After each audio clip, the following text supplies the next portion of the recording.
मैं विपिन चतुर्वेदी, जीएस महाविद्यालय साहिल, सारी औरैया। सब्जेक्ट हमारा है शिक्षण अधिगम के सिद्धांत, फर्स्ट सेमेस्टर। पिछले क्लास में आप लोगों ने पढ़ा था शिक्षण का अर्थ एवं उद्देश्य। आज उसी में आगे बढ़ते हुए हम चलेंगे। चैप्टर है संप्रेषण, और उस पूरे चैप्टर में संप्रेषण के विषय में ही बताया गया है।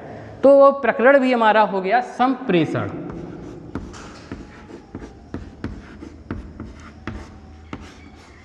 अब सबसे पहले संप्रेषण क्या है? तो संप्रेषण आपके दो शब्दों से मिलकर बना है, सम धन प्रेषण। सम धन प्रेषण, इसका इंग्लिश मीन है कम्युनिकेशन।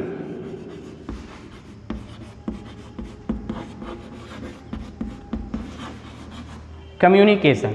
अब कम्युनिकेशन की उत्पत्ति कैसे हुई? तो कम्युनिकेशन शब्द की उत्पत्ति लैटिन भाषा के कम्युनिस शब्द से हुई। लैटिन भाषा के कम्युनिस शब्द से हुई।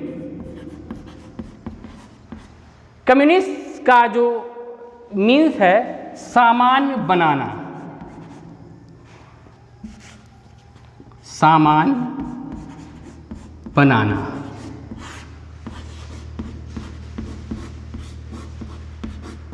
ये आपका संप्रेषण है। इसकी इंग्लिश शब्द है कम्युनिकेशन। उत्पत्ति लैटिन भाषा के कम्युनिस्ट शब्द से हुई। लैटिन भाषा के कम्युनिस्ट शब्द से हुई। इसका जिसका मीन्स है सामान्य बनाना। अब संप्रेषण क्या है?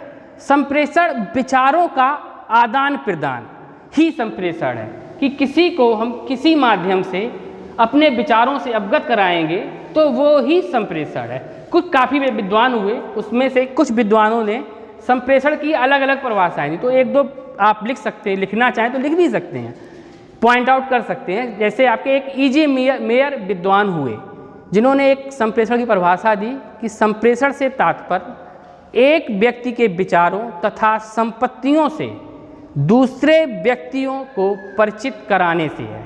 ये ई.जी. मेयर थे जिन्होंने ये परिभाषा दी। ऐसे ही एक डॉक्टर कुलश्रेष्ठ हुए, जिन्होंने संप्रेषण की परिभाषा दी।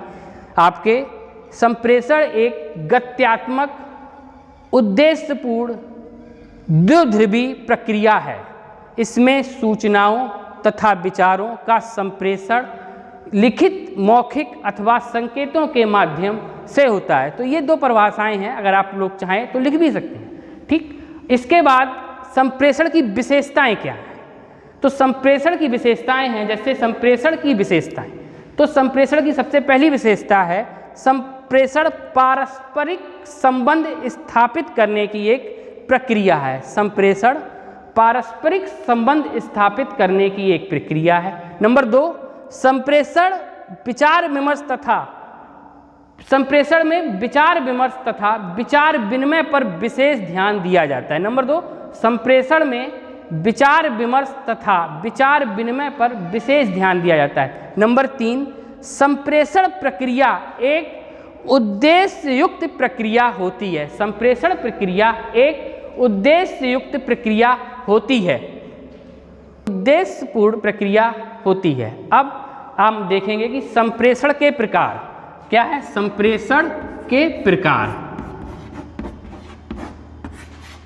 संप्रेषण के प्रकार ये आपके दो प्रकार के होते हैं। नंबर 1, शाब्दिक संप्रेषण,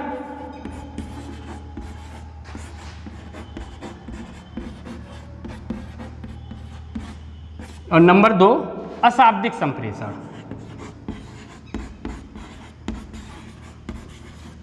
दो प्रकार के संप्रेषण होते हैं, शाब्दिक और अशाब्दिक संप्रेषण।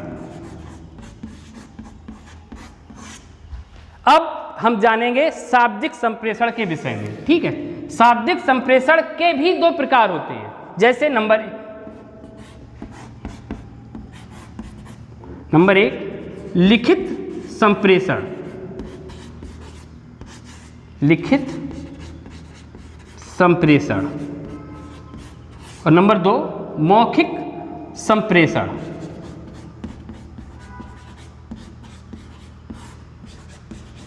मौखिक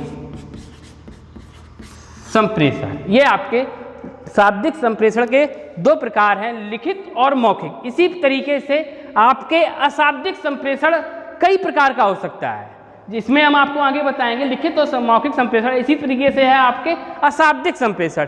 ये काफ़ी प्रकार का होता है। जैसे किसी को हम स्पर्श करके जानेंगे तो वो आपके अशाब्दिक श्रेणी उसमें आ जाएगा। इसी तरीके से ध्वनि के माध्यम से वो भी आपके अशाब्दिक संप्रेषण हो जाएगा। इसी तरीके से दृष्टि संकेत के माध्यम से ये भी आपका अशाब्दिक संप्रेषण हो जाएगा। ठीक है। अब